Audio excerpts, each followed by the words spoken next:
Bienvenidos, amigos y amigas, a Historia del Arte para Selectividad. Mi nombre es Juan Jesús Pleguezuelos, soy profesor de Historia de Instituto y deseo de corazón en los próximos minutos ofrecerte una agradable compañía.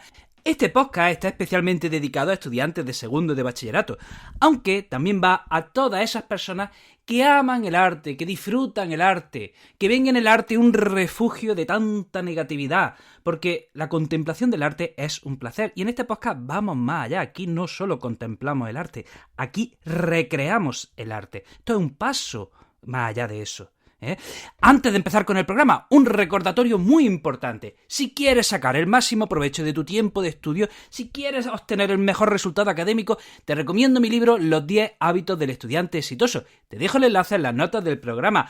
Bueno, vaya programazo traemos. Vamos a hablar de un número uno. Vamos a hablar de un gran genio. Este está en el top 5 de grandes genios artísticos de la historia. Vamos, es que no tiene... Nadie se le acerca. Vamos a hablar del mismísimo Diego Velázquez. Número 1 en Europa. Número 1 en su categoría. Balón de Oro al mejor pintor de su época. Nadie le igualaba ni aún le llegaba. Vamos a hablar de algunas características de Diego Velázquez. Miren, Diego Velázquez en sus cuadros siempre o casi siempre representa la perspectiva aérea. Es decir, es capaz en sus pinturas de dar la sensación de profundidad. Parece que te puedes meter en el cuadro. Parece que es que el cuadro no deja de ser una prolongación de la estancia donde está, porque hay una sensación de profundidad absolutamente real, absolutamente natural. Se retrata la atmósfera. ¿Y eso cómo se hace? Bueno, pues jugando con el color, jugando con la luz, porque al final...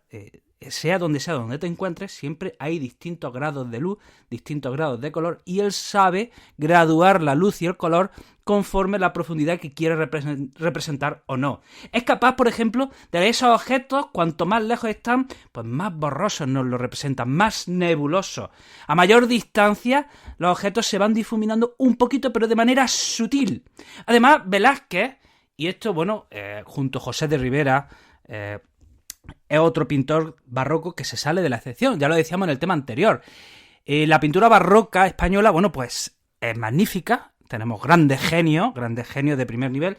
El problema es que es todo religioso. O sea, el tema puede ser un pelín monótono. Sin embargo, por ejemplo, José de Ribera, que vivió en Italia, pues hace un poquito de todo. Y trató, por ejemplo, temas mitológicos. Bueno, pues Velázquez también tiene una amplia variedad de temas. No solo realiza temas religiosos, no solo retrata a la familia real, sino que, por ejemplo, también representa desnudos y también representa escenas mitológicas. Y esto en buena medida se debe a porque Velázquez también viajó a Italia en 2 ocasiones y allí se impregnó de la corriente que allá había, ¿no? Y bueno, vamos a hablar de su primera etapa, ¿no? Velázquez de Sevilla trabaja para un pintor que se llamaba Francisco Pacheco, y aquí, si habéis escuchado mi podcast anterior, yo diría, ¿esta etapa por qué se caracteriza? Y vosotros tendríais que responder gritando, ¡yo lo sé! O sea, si yo te digo, oye, ¿por qué se caracterizaría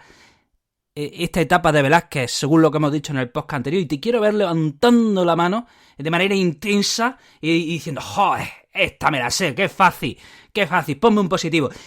Señores, esta primera etapa es tenebrista, como todos o casi todos los pintores barrocos españoles. Se ve influenciado por el tenebrismo.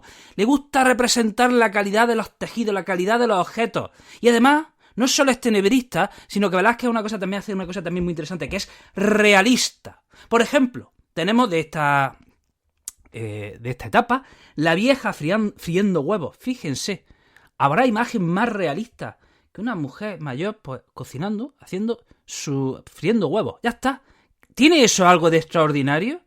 ¿Estamos hablando de una reina? ¿Estamos hablando de un gran personaje que ha ganado una batalla? ¿Estamos hablando de una diosa? No. Una vieja friendo huevos. Se está adelantando unos 200 años al realismo, al estilo realista. O, por ejemplo, otra escena, el aguador. Un señor, ya saben, esto hay que explicarlo, pero hoy tenemos fuentes de agua en las calles, ¿no? Entonces, antes que había una profesión que era el aguador, que traía agua por las ciudades e iba dando agua a cambio de una moneda, ¿no? Bueno, pues ¿habrá escena más realista que un aguador, algo cotidiano, Algo cotidiano, como el fotógrafo que le gusta echar fotos de temas, de cosas cotidianas que ve por la calle, pues eso hace Velázquez. Retrata pues una vieja friendo huevos, un aguador, que va repartiendo agua y poco más. O sea, no se va a grandes momentos grandilocuentes de la historia. Y en ese aguador de Sevilla, bueno, hemos dicho que está representando una acción cotidiana. Vemos el claroscuro, vemos la técnica tenebrista, vemos cómo los objetos están representados con un gran detallismo, incluso de la tinaja donde está el agua salen gotas que parece que las puedes tocar. Vamos a ver, entonces, hemos dicho, esta primera etapa está en Sevilla, y en 1623 se marcha a la corte, a Madrid, y allí, bueno, pues realiza retratos del conde duque de Olivares, de Felipe IV, conoce la obra de Tiziano, y poquito a poco va abandonando esa técnica del claroscuro, ese tenebrismo de su primera etapa, y va adquiriendo unos colores más claros, con tonos rosados, más blancos. Allí, por ejemplo, tiene acceso a las colecciones reales, y allí pues descubre la pintura veneciana, y también recibe la influencia de Rubens, que viajó a Madrid. Y bueno, qué cuadrazo tenemos, de esta etapa tenemos el triunfo de Baco o los borrachos. Vaya cuadro se marcó. Bueno, vamos a ver. Está representando una escena mitológica. Está hablando de un dios, de un mito, pero cualquiera diría que no, dices, no, tú viviendo este cuadro, no, esto no es un mito, esto es una fiesta, está representando a unos señores que están borrachos, por eso popularmente ha pasado la historia con el nombre de los borrachos. ¿Qué vemos? Bueno, pues vemos numerosos personajes, y en el centro está el dios Baco, está semidesnudo, con el torso descubierto, musculoso, y está coronando a alguien.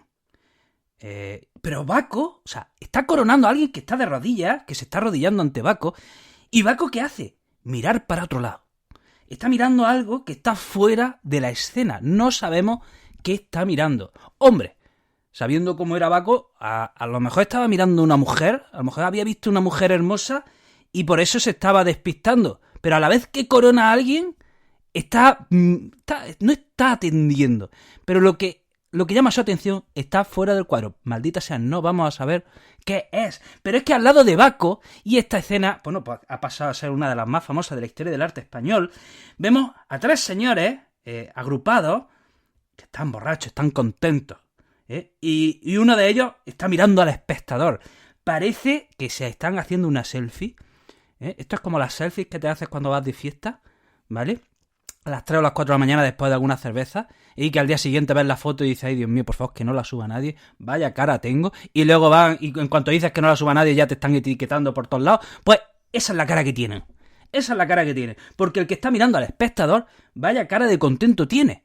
Y si tú miras al cuadro, no sabes quién te llama más la atención, si el hermoso Baco o este tío borracho.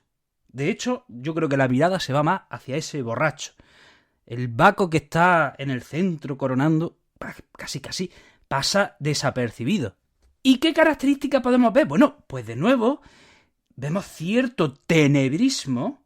Sigue estando ese contraste entre colores claros y oscuros, pero si miramos al fondo, vemos un paisaje cálido, vemos un cielo oscuro, parece que es de noche, o por lo menos una noche clara.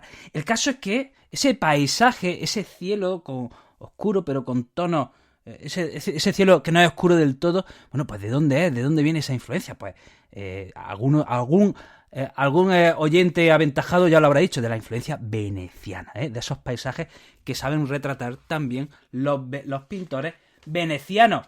Y bueno, aquí Velázquez pues va a Italia, imagínense.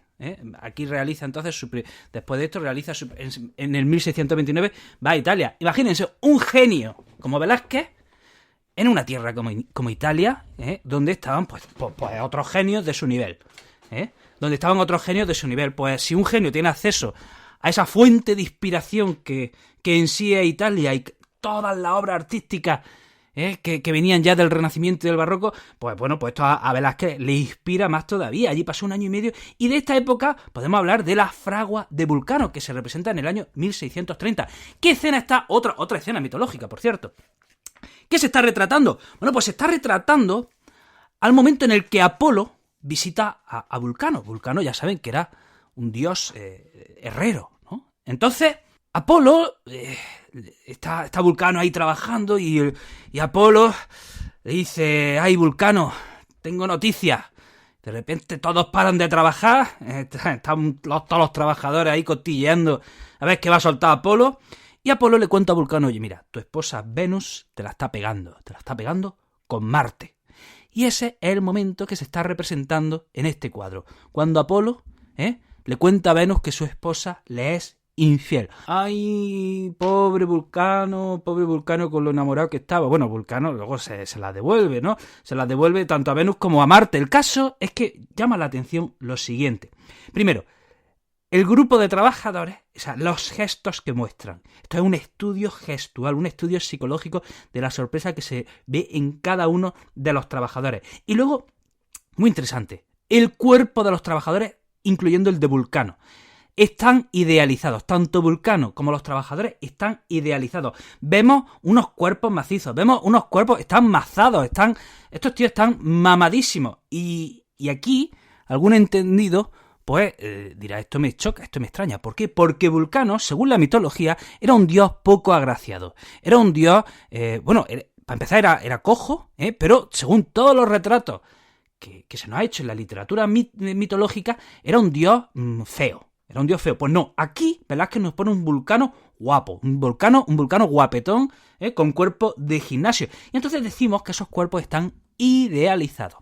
Bueno, Velázquez regresa a Madrid y allí realiza retratos ecuestres, por ejemplo, de Felipe IV y del infante Baltasar Carlos. Por cierto, madre mía, este retrato ecuestre del príncipe Baltasar Carlos le faltó ponerle una capa y echarle a volar, porque miren, nos pone a un retrato ecuestre de Baltasar Carlos en un escorzo violento, y el caballo está en una diagonal tremenda, parece que es que se va a caer de un momento a otro, ¿no? Vemos que en esta etapa la pincelada de Velázquez ya es más suelta, y los contornos no los define tanto. Y de esta época, una de las mayores obras de Velázquez, una de las mayores obras del arte español, del arte universal. Vamos a hablar de la rendición de Breda, o conocida popularmente como Las Lanzas. Vemos un cuadro donde hay un carácter narrativo. O sea, el cuadro en sí ya parece una obra de teatro. Y además, pero vemos un cuadro donde, fíjense cuántas veces habré dicho en los podcasts anteriores que el barroco es, ¿cómo decirlo?, movimiento, dramatismo. Pues aquí vemos equilibrio. Aquí vemos equilibrio. ¿Qué se está representando en este cuadro? Bueno, pues resulta que había habido una guerra entre España y Países Bajos y la ciudad de Breda había estado asediada por los españoles durante mucho tiempo. Y por fin los españoles toman Breda y los holandeses se rinden. Entonces, este cuadro representa el momento de la rendición. Vemos al líder de los holandeses, Justino Nassau, que se quiere arrodillar ante el líder de los españoles, que es Ambrosio Spínola, y le quiere dar las llaves de la ciudad. ¿Y qué hace el líder español? Ambrosio Spínola le para y dice, no te arrodilles. Aquí se está demostrando, se está poniendo a Ambrosio Spínola como un pedazo de caballero, ¿no? Alguien que no quiere humillar a su enemigo, a pesar de que han estado durante meses intentándose matar. Ahora el vencedor no quiere humillar al derrotado. Entonces, vemos, este es el momento de la escena, el momento en que Nassau le está dando las llaves a Spínola y este las va a coger, pero le dice, no te arrodilles. ¿Y qué vemos? Vemos en la escena una composición de equilibrio. A la derecha están los españoles con sus lanzas. Por eso decimos, este cuadro popularmente ha pasado a la historia como el cuadro de las lanzas. A la izquierda están los holandeses. Al fondo está la ciudad de Breda. Y esto me gusta, esto es muy interesante. Velázquez, aquí se ve la audacia y la genialidad de Velázquez. ¿Qué hace Velázquez en esta composición? Hemos dicho que tanto los soldados españoles a la derecha como los soldados holandeses a la izquierda, en el centro están el líder español y holandés, y los soldados de uno y otro están rodeando a los dos líderes, que en el momento de la entrega de llaves. Bien, pues ¿qué pasa? Que Velázquez casi invita al espectador a la escena. Tú, como espectador, eres invitado a este momento histórico. ¿Por qué? ¿Por qué digo que incluye al espectador? ¿Por qué digo que no incluye en la escena? Porque hay personajes que nos dan la espalda, pero es que hay otros personajes que nos miran. O sea, hay personajes que nos están dando la espalda, pero es que otros nos miran como diciendo, ¿tú qué pasa? ¿Tú qué piensas? Y el mismo Velázquez se retrata a sí mismo a la derecha ese personaje que nos está mirando allá a la derecha, al lado del caballo, es Velázquez. Y de esta época también, hemos hablado, esto no lo he dicho al inicio, he dicho que Velázquez, hace temas religiosos, hace temas mitológicos, hace desnudos, pero fíjense, también hace varios retratos de enanos. En la corte española, los enanos, pues, eran bufones. La función de los enanos eran, pues, hacer reír a los nobles, hacerles reír al rey, y eran bufones. Ya está, esa era la vida de los enanos, hacer reír, causar diversión a los reyes y a los nobles. Eran personajes, pues que todo, pues eso, fíjense, solo por ser enanos, ya su función tenía que ser de por vida divertir a otros. Bueno, pues, ¿qué llama la atención? Que los retratos que hace Velázquez de ellos son retratos de una absoluta dignidad. Retrata a los enanos igual que retrata a los reyes, igual que retrata a los nobles, igual que retrata a los dioses. Los retrata llenos de dignidad, con gran profundidad psicológica. Qué interesante. Tú ves, si observas los retratos de los enanos que hace Velázquez, en ningún momento piensas que ese es un bufón y en ningún momento piensas que ese enano ha pasado su vida haciendo risa al rey solo por el hecho de ser enano. Y es muy, muy interesante esto que hace Velázquez, ¿no? Velázquez, inquieto como él era, viaja otra vez a Italia y, en esta ocasión, nada menos que retrata al mismísimo Papa Inocencio X y lo pone en una actitud natural. Y en un gesto, pues de nuevo, un retrato psicológico. Un retrato psicológico porque vemos al Papa ahí como cuando te hacen... Esto es como cuando te hacen una foto y te han pillado con el gesto raro, tal, y dice, repítela. Bueno, pues algo así, pues así pilla Velázquez al Papa, con un gesto un tanto extraño. Desde luego, Velázquez algo quería decirnos con ese retrato psicológico de este Papa. Se vuelve a España y aquí representa la Venus del Espejo, una obra cargada de un gran erotismo. Vemos una Venus desnuda de espalda al espectador que se está mirando al espejo. Probablemente esté pensando lo guapa que es, y está mirando su propia belleza, y ese espejo lo está sosteniendo un cupido. Y decía que una obra cargada de erotismo porque, fíjense, el entorno de esta Venus es una estancia privada. Lo sabemos porque hay una cortina rodeando esa cama. Probablemente, a lo mejor está esperando a su amante, o a lo mejor su amante se acaba de ir. Pero el caso es que ese contexto le da a la escena un especial erotismo. Y aquí, claro, nos surge una pregunta. Dices, pero ¿cómo puede ser una España barroca, adherida a la contrarreforma, punta de lanza contra el protestantismo, que ensalza la religiosidad, el culto a los santos, a los milagros, etcétera? ¿Qué hace esta obra tan erótica? Bueno, pues esta es una obra para una colección privada, ¿vale? Para el disfrute personal de alguien, ¿vale? Que lo va a tener en su casa colgado. Esto no es una obra para exponerse en público. Y vamos a hablar de otra maravillosísima obra. Vamos a hablar de las hilanderas. Miren, si yo pusiese esta escena tal cual, pues la mayoría de la gente describiría una escena cotidiana. Diría que esto es una escena casi costumbrista. Vemos a una serie de mujeres tejiendo. Bueno, pues ya está. Como antes hemos dicho, el aguador, pues tampoco tiene, o la vieja friendo huevos. Una profesión más. Pues no, esto es una escena mitológica, y esta es una de las grandes innovaciones de Velázquez. O sea, representar temas mitológicos, representar a dioses, como si estuvieran haciendo algo del día a día. Que no te enteras de que son dioses, leche, si estamos hablando de dioses. Aracné y Atenea, la diosa de la guerra, nada menos.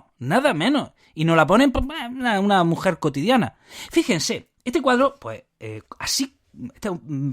parece un poco la rendición de Breda en el sentido de que hay una gran historia, en una sola escena se está narrando una gran historia. Este cuadro parece en sí ya una película, parece una serie de Netflix.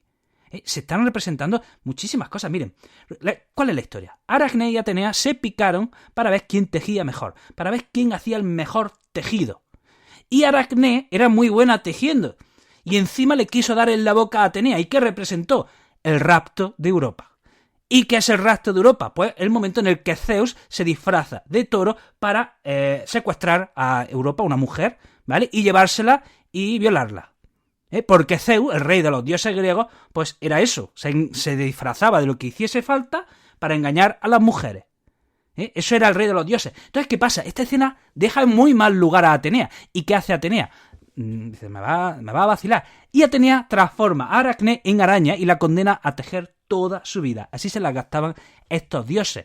Y, bueno, ¿qué es lo interesante? Pues que en un solo cuadro está representando varios momentos. Y lo hace bien, lo hace con muchísima maestría. En un primer plano vemos a Aracné de espalda al espectador. Está tejiendo. A Aracné la tenemos a la derecha. A la izquierda tenemos a Atenea, que también está tejiendo de frente al espectador, ¿vale?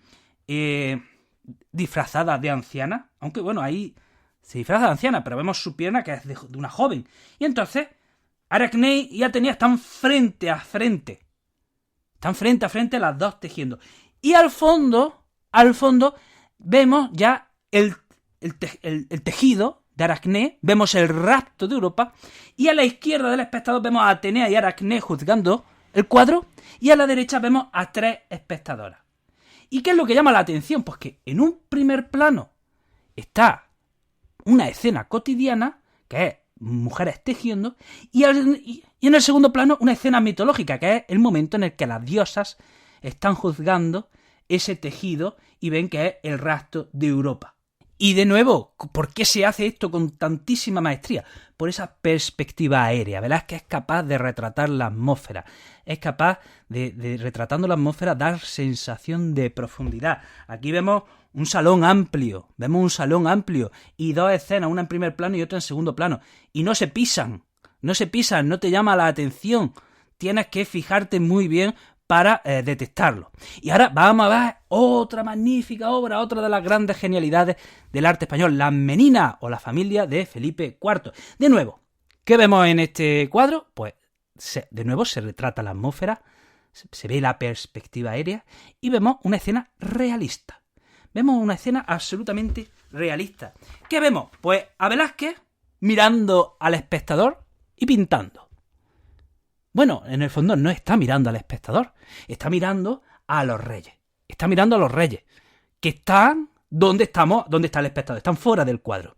Velázquez está representando una escena, o sea, está poniendo un plano que no existe en el cuadro, nos está metiendo en el cuadro. Y en el fondo, pues como decía, no es que nos esté mirando a nosotros, está mirando a los reyes. ¿Y cómo sabemos que está mirando a los reyes?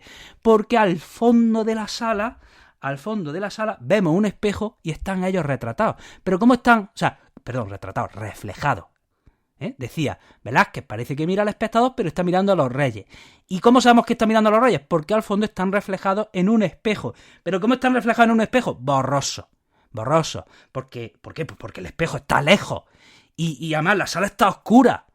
Entonces, ¿qué es eso? Pues está representando, decía, la perspectiva aérea. Pero es que decía, ¿por qué es un cuadro realista? Y dice, pero bueno, ¿qué hay de realista? Vamos a ver, no me digas que es cotidiano. Esto de un pintor representando a la familia real, tampoco es que es algo cotidiano. No todo el mundo está representando a los reyes todos los días. No. ¿Cuál es la cotidianidad? ¿Por qué decimos que es un cuadro realista? Porque mientras Velázquez está retratando a los reyes, de repente la infanta Margarita y sus sirvientas, o conocidas también como meninas, ¡pum!, se han colado en la sala. Se han adentrado en la sala. A lo mejor estaban aburridas, y se van allí a hablar con sus padres, a hablar con Velázquez, ¿vale? Y se han metido allí además se meten en primer plano, delante de los reyes. A lo mejor los están desconcentrando, a lo mejor que están hablando con ellos.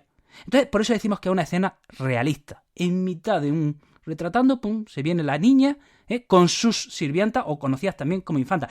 Y también, al lado de la infanta Margarita y las meninas, tenemos también a 2 enanas, que están en primerísimo plano. Y también tenemos 2 personajes ahí oscuros, que son pues dos sirvientes, ¿no?